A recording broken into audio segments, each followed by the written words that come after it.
Hello everyone.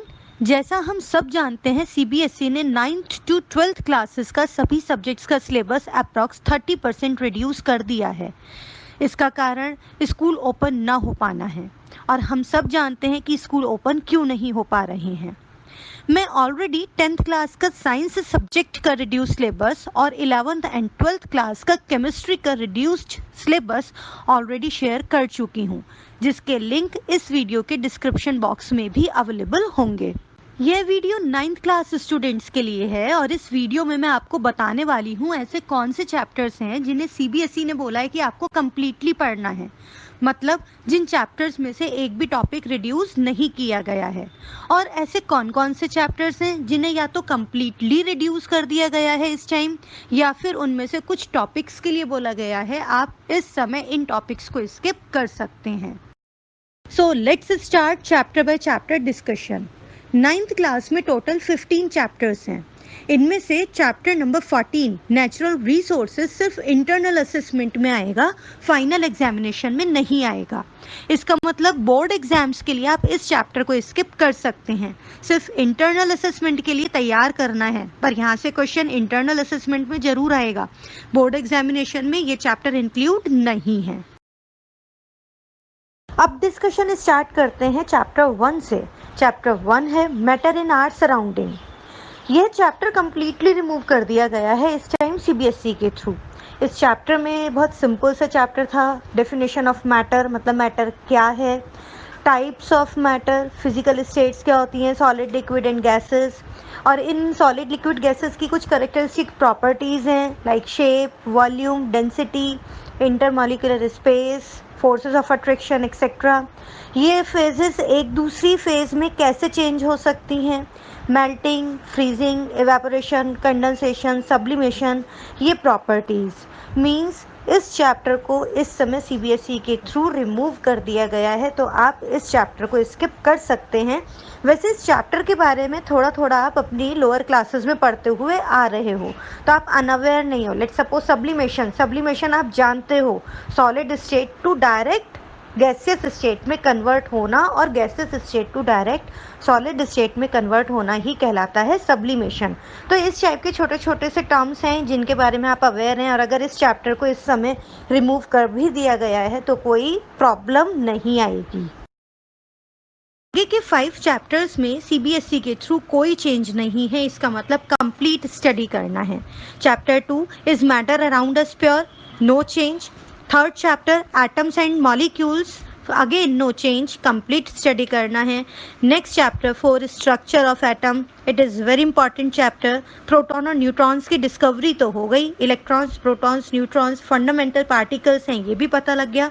अब scientist के सामने क्वेश्चन था कि इन फंडामेंटल पार्टिकल्स को अरेंज कैसे किया जाए, और इस अरेंजमेंट को जानने के लिए मॉडल्स को पढ़ना है, जैसे आप Thomson's model, Rutherford model, Bohr's model. इस चैप्टर में आप इन सब की स्टडी करते हो, तो बहुत इंपॉर्टेंट लेसन है, यहाँ पर भी कोई चेंज नहीं किया गया है। आगे के next 2 lessons, chapter number 5 the functional unit of life and chapter number 6 tissues, very very important chapters of biology. यहाँ पर भी कोई चेंज नहीं है। हम सब जानते हैं functional unit of life it is cell, और सेल के कॉम्बिनेशन से ही बनते हैं tissues, number of cells when joined to give tissues. इसका मतलब ये दोनों ही चैप्टर्स फंडामेंटल ऑफ बायोलॉजी को इंडिकेट करते हैं, यहाँ भी कोई चेंज नहीं है। Next chapter 7, it is diversity in living organism. This chapter is completely removed by CBSE for this session. काफ़ी लंबी चैप्टर है, इम्पॉर्टेंट भी है और बच्चों को थोड़ा सा टफ भी लगता है। इसमें प्लांट और एनिमल किंगडम के बारे में बताया गया है, क्लासिफिकेशन का बेस क्या है, हायरार्की ऑफ ग्रुप्स क्या है, और प्लांट्स एंड एनिमल्स के वेरियस ग्रुप्स कौन कौन से हैं, कैरेक्टरिस्टिक्स क्या हैं, ये सब इस चैप्टर में पढ़ने के लिए मिलता है। पर इस टाइम इस चैप्टर को सीबीएसई ने रिमूव कर दिया है, तो आप स्किप कर सकते हैं।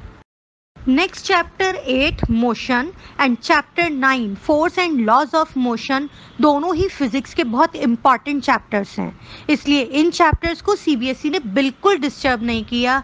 मींस आपको इन चैप्टर्स को फुल स्टडी करना है, so no change from CBSE side. Next chapter chapter 10 gravitation. यहाँ से कुछ टॉपिक्स रिमूव किए गए हैं और ये टॉपिक्स हैं thrust and pressure, Archimedes principle, buoyancy, elementary idea of relative density. इन टॉपिक्स को सीबीएसई ने इस सेशन के लिए रिमूव कर दिया है, तो आप इन्हें स्किप कर सकते हैं।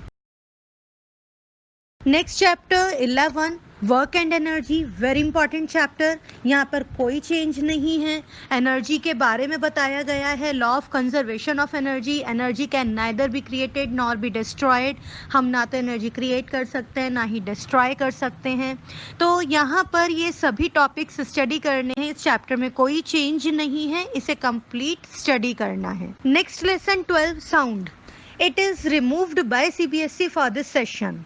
इस चैप्टर में बहुत कुछ पढ़ते हैं कि साउंड की नेचर क्या है। साउंड वेव्स हैं, हम ये जानते हैं, और इन वेव्स की नेचर क्या है, ये कैसे प्रोपागेट करती हैं वेरियस मीडियम्स में, speed, range of hearing in humans, ultrasound, reflection of sound, echo, sonar, structure of human ear. All these topics are removed for this session by the CBSE. Next chapter 13, why do we fall ill?